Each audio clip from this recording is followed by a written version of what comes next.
Good afternoon, everyone. Welcome to the City of Bridgeport. My name is Janine Hawkins, and I am the Chief Administrative Officer, recently appointed. We just want you to know that we are in complete support of this program and this project, and we're looking for you to have an awesome time, a very fulfilling time, an informative time that we can make progress. So I just wanted to welcome you, and we thank you for being here and for using our facilities, and our doors are always open. Thank you. I just want to take this opportunity to say you're welcome here in the city of Bridgeport. This is a very important issue that we're discussing today for our city residents, and also to bring and to galvanize the community and the law enforcement community to have a very important conversation around racial profiling. We look forward to what will come out of this conversation, and we also look forward to what we will do in the community to improve the conditions and plight of our neighborhood. So thank you so much for coming. Oh, he said could get a prayer. Okay, I am a pastor as well, like, amen. So I'm gonna pray real briefly. I know I got some Presbyterians here, and I'm a Methodist, so I'll be quick. Most gracious God, we thank you for this time and this opportunity to be in fellowship with each other.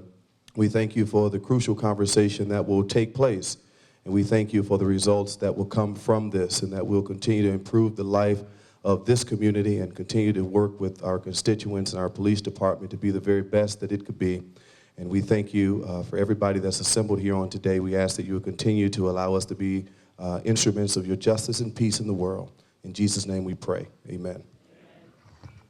So at this time, I'm going to introduce Mr. Ken Barone from IMRP in the Central Connecticut State University. He has a brief presentation he's going to go over, and then once that's done, I'll just ask if the panelists can introduce themselves. So again, my name is Ken Barone. I'm a project manager for the state of Connecticut's Racial Profiling Prohibition Project, which is what we're here to talk about a bit tonight. And so really grateful to the city of Bridgeport for hosting us here this evening. So what I want to do today is talk to you a little bit about the history of what the state has been doing to address racial profiling in Connecticut, and to talk to you a bit about why we're here tonight in Bridgeport. The Racial Profiling Prohibition Project is overseen by an advisory board that's appointed by the state legislature, and they've been meeting since 2012 to try and help the state address the issue of racial profiling in Connecticut. And the board was formed in the wake of a number of police officers being arrested in the city of East Haven for violating the civil rights of the Latino community. And in reaction to that fairly public arrest by the Department of Justice, the state legislature took a hard look at the racial profiling law that was currently on the books and tried to figure out how to make it better.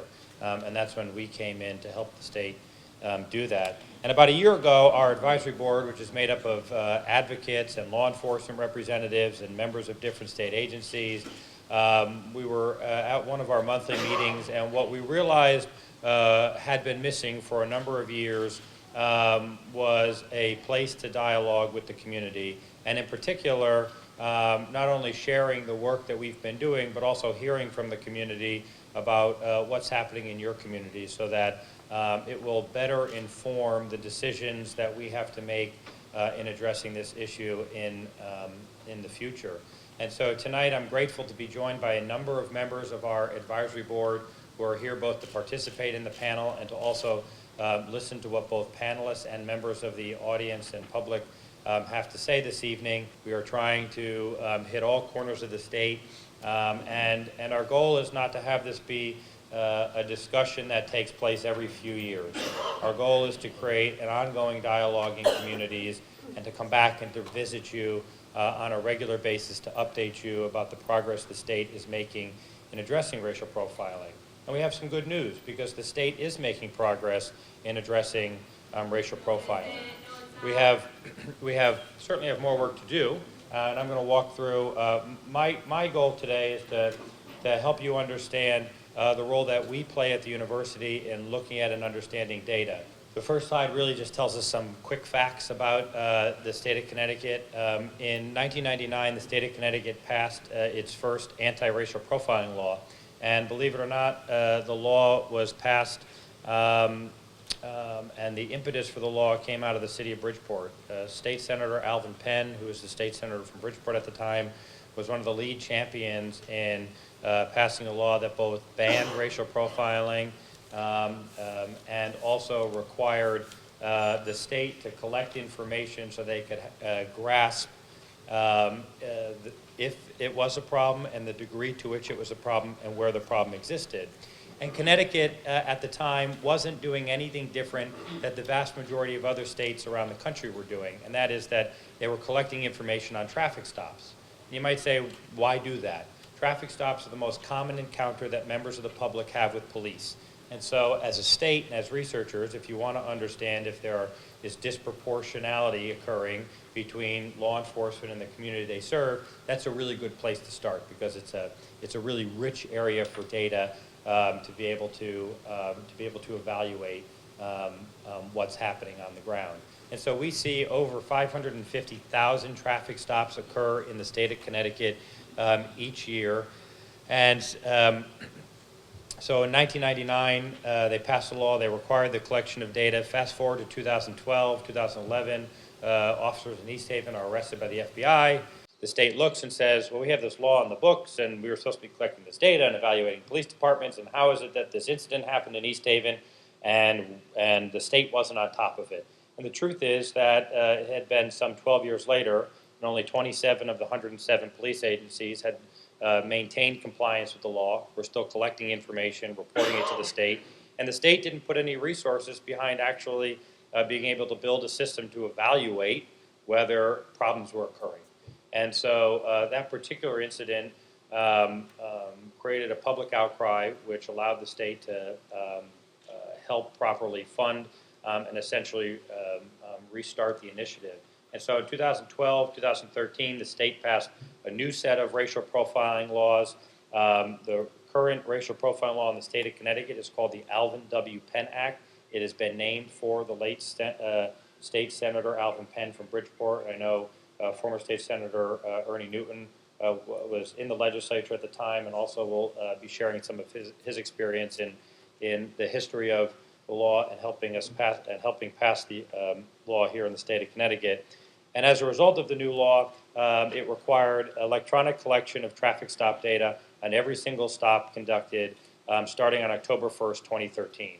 So on October 1st, 2013, every single police department was supposed to collect and report traffic stop data on every single person they pulled over. And we at the university are supposed to evaluate every single police department every year to determine if there are significant disparities that warrant further investigation. And to date, we've published 4, and we're preparing to publish our 5th statewide study where we've evaluated every police department. And to date, we've identified 31 out of the 107 police departments over the course of the last 5 years that have had statistically significant racial disparities, where we've then gone in and tried to dig further to understand what is it that's driving these disparities and what are the steps that the departments can take to address those disparities.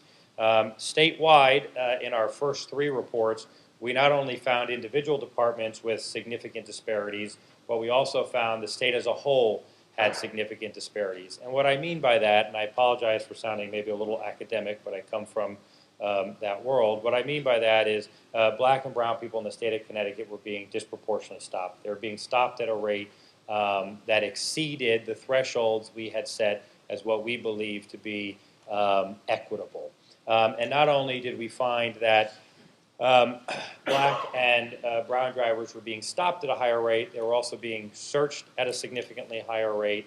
Police were finding significantly less contraband when they searched black and brown drivers than when they searched white drivers. And we also found that the nature of policing differed from white to black communities, meaning police looked for different violations when patrolling more suburban white communities than when they were patrolling more predominantly minority communities. And so we have done a lot of work over the course of the last 5 years to understand that and to address that. And the report we produced in 2017, it was the first time since we had started this work that we had actually started to see the trend reversed. The disparities didn't disappear, but they started to shrink. They started to get smaller. And the report that we're preparing to put out that analyzed the 2018 analysis continued that trend, meaning the disparities are getting smaller. Part of that is because what law enforcement have been focused on has, in many communities, has shifted. And so where 5 and 6 years ago we were seeing significantly more police throughout the state of Connecticut stopping cars in predominantly minority communities for lower level equipment and administrative offenses, we've started to see police using traffic enforcement more to focus on safety-related violations, speeders, people running red lights, people running stop signs, people talking on their cell phones. And what we found in all of our research is that when law enforcement use the motor vehicle laws to keep our roadways safe, meaning they focus on those violations that are most likely to cause accidents, we see virtually no disparities in the data. It isn't until we start to see traffic enforcement be used as more of a crime reduction tool, meaning we're going to saturate a quote-unquote high-crime neighborhood, and we're going to be proactive. We're going to stop cars for lower-level equipment and administrative offenses. We're going to search the vehicles. We're going to look for drugs, guns, et cetera. It isn't until we start to see that type of policing that we start to see significant disparities in the data. And all of the data that's collected is available online to you today. You could go to our website, which is ctrp3.org, and you can download all of the data for the town you live in. You can summarize the data. You can even try and find a stop that maybe was conducted that involved yourself. When we started this work, our goal was to use data to try and bring law enforcement and communities together to move the conversation beyond anecdotes, beyond stories, and to move it into a world where we can actually help law enforcement craft policies and procedures that were both effective and fair. In order to do that, it meant we had to take we had to take a different approach than what was done previously. And so we don't just evaluate police departments looking at one measure. We don't just compare police departments to who's pulled over in a particular community and who lives in the community. We use 7 fairly sophisticated tools to determine every police department is evaluated against 7 different measures. And we use what we call sort of a preponderance of the evidence approach, so that we could avoid law enforcement coming and saying, you know, this tool doesn't apply to us for these reasons. When we identify a department, it's because they keep showing up every time we look at the data across all the different ways that we try and look at the data. And so then we say, well, hang on, we've looked at this 7 different ways. You continue to show up as having disparities. So let's move from the we don't have disparities, we have nothing to work on, to now the conversation, what's driving the disparities and what can we do to address that? So we try and take a more holistic approach to evaluating racial disparities in policing. Just some general statewide statistics so you get a sense of where we are as a state, and then we'll talk about Bridgeport a bit. About 66% of the drivers stopped in the state of Connecticut were white, non-Hispanic in 2018. 16.3% were black, non-Hispanic. 3.1% were all other races, that is Asian Pacific Islander, American Indian, and Alaskan Native. And 14.2% of the drivers stopped in the state of Connecticut were Hispanic. Just for reference, some people might be wondering, the current 16-plus Hispanic population in the state of Connecticut is around 12%, and it's around 9% black population here in the state of Connecticut. About 63% of the drivers stopped in Connecticut are men, 37% are females, about 86% of the drivers stopped live in the state of Connecticut. The vast majority of drivers stopped are under the age of 40. We see younger drivers being stopped at higher rates. Some of that is linked to driving behavior is different for younger drivers than it is for older drivers. The driving characteristics, again, for the state of Connecticut, less than 1% of all traffic stops result in somebody being arrested. About 4.7, almost 5% of drivers that are stopped receive a misdemeanor summons. Misdemeanor summons is typically for suspended license, right? It's usually a more serious offense. 42.5% of drivers receive a citation, a ticket. 15.1% receive a written warning. 35.4% receive a verbal warning. Less than 1.5%, right? There's no disposition, there's no outcome. And about 3% of all drivers in the state of Connecticut that are stopped are searched. The most common reason for stopping cars in the state of Connecticut is still speeding. About 29% of all cars that are stopped for speeding, followed by 9% stopped for cell phone violations, close to 9% stopped for defective lighting, 9% registration, and you can sort of see the list as we go down. Now let's just talk Bridgeport more specifically. In 2018, the data that we evaluated, Bridgeport stopped 28% of the drivers stopped in Bridgeport were white non-Hispanic, 42.7% of the drivers stopped were black non-Hispanic, 1.3% were all other races, and 28% were Hispanic. About 66% of the drivers stopped were men, compared to about 34% that were female. 70% of the drivers stopped were residents of the city of Bridgeport. And the same trend that we saw with the state, the vast majority of drivers stopped in Bridgeport were under the age of 40.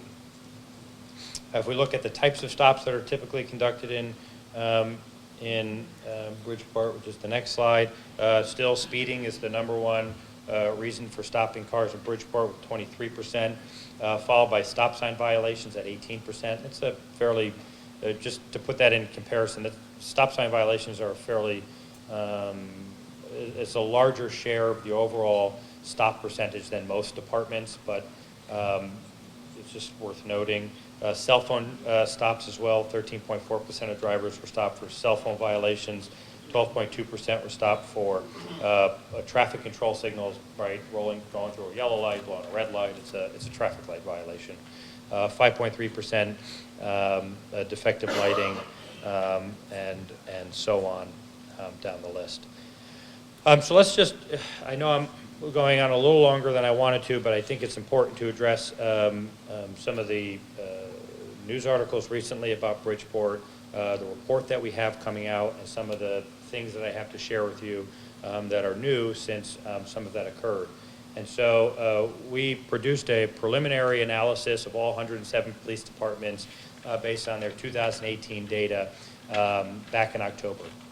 And we presented our preliminary keyword findings to the state. And the Bridgeport Police Department was the only municipal department this year that was identified as an outlier with statistically significant disparities. The process we have is we identify departments that exceed thresholds, and then we go and we evaluate those departments in more detail. We meet with the department and we try and figure out what specifically is driving this disparity and what can we do to help the department implement change so that the data will improve. Bridgeport has been historically, and I know that the chief and deputy chief will probably talk about this a bit, they've been dealing with some issues for a long time, and that is that Bridgeport has resource problems. And it wasn't until midway through 2018 that the department had the technology available to collect the information that was required by the state in virtually real time, right? So the officer filling out the data at the side of the road. Prior to that, Bridgeport was still primarily operating on a paper-based system, which meant I stop somebody, I fill out a paper form, the paper form's got to make it to a records clerk who's got to enter it into a computer system, which then has to get pushed to us. Paper isn't reliable. Paper gets lost. Paper, right, you get busy. I had 10 calls for service and I made 3 traffic stops, and maybe I had time to fill out 1 form and not the other 2, and at the end of my shift I said I'll figure that out later, and it becomes less of a priority, and before you know it, a week's gone by and you forgot to do it. And so we understood that some departments were in a position to only be using paper, but we also understood that we needed to help departments move away from paper. And so we're happy that Bridgeport took the steps to correct the paper issue and to implement a state-of-the-art system that now allows us to get the data from all their traffic stops in real time. That being said, that didn't occur until almost 5 years into the initiative, the state initiative. And what that means is that while we were evaluating 106 other departments using a robust set of data, we didn't really have an opportunity to do that for Bridgeport because we weren't receiving all the information to do a fair assessment. And so the analysis that preliminarily identified Bridgeport still wasn't complete because the system that they had implemented went into place almost halfway through 2018. So that was a cause for concern for us. And so we have, over the course of the last number of weeks, been working with the department to figure out what are our next steps. And the truth of the matter is that, you know, we have to do probably more work. Right? We can't just explain away the disparity and say, well, it was bad data, and therefore, you know, we identified Bridgeport, so we'll see what turns up next year.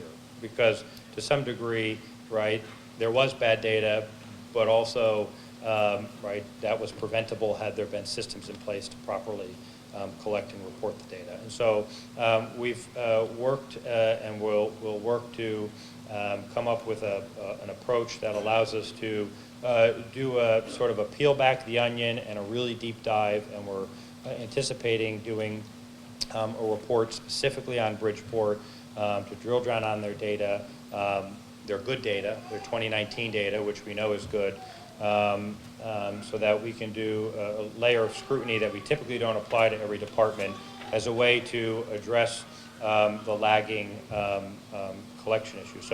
So they've been amenable over the course of the last number of weeks to sharing any information we need. And we anticipate having a supplemental report specifically on Bridgeport and traffic enforcement and racial disparities in the Bridgeport Police Department, likely published within the next 3 to 4 months.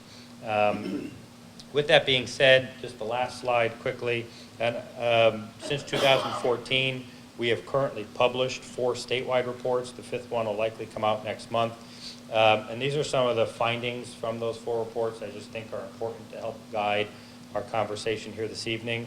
What we found in our analysis that the race and ethnicity of drivers is in fact a significant factor in traffic enforcement throughout the state of Connecticut. Minority drivers are disproportionately stopped in the state of Connecticut. They're disproportionately searched when compared to white drivers. Minority drivers receive different dispositions, different outcomes, tickets, warnings, after a stop is made, even when stopped for the same reason. Police are less likely to find contraband resulting from a search involving a minority driver. And finally, our big finding, again, for the state of Connecticut is that minority drivers are significantly more likely to be stopped for equipment and administrative offenses. These types of stops have historically been considered pretextual in nature, and officers tend to have more discretion when determining to stop a vehicle for these violations. So the stops that I would categorize as pretextual, those are the window tint stops, the headlight out, the tail light out, the stops that, right, typically there isn't a lot of evidence that says they actually impact the safety of the roadways. There's certainly anecdotal stories of the person whose brake light was out, which caused an accident, but that's not typically what causes accidents. And so those types of stops have historically been used for pretextual reasons, and they tend to impact black and brown communities differently. And what all of our research has told us, and here's the key point to that, when predominantly white communities are exposed to the same type of enforcement, violation rates are found at the same rate. So there's a misconception out there, for example, that black and brown drivers in the state of Connecticut are more likely to be driving around an unregistered vehicle because it costs money to register your vehicle, and we have socioeconomic problems across different racial groups. And so when police go out to look for unregistered vehicles, they tend to gravitate towards the black and brown communities.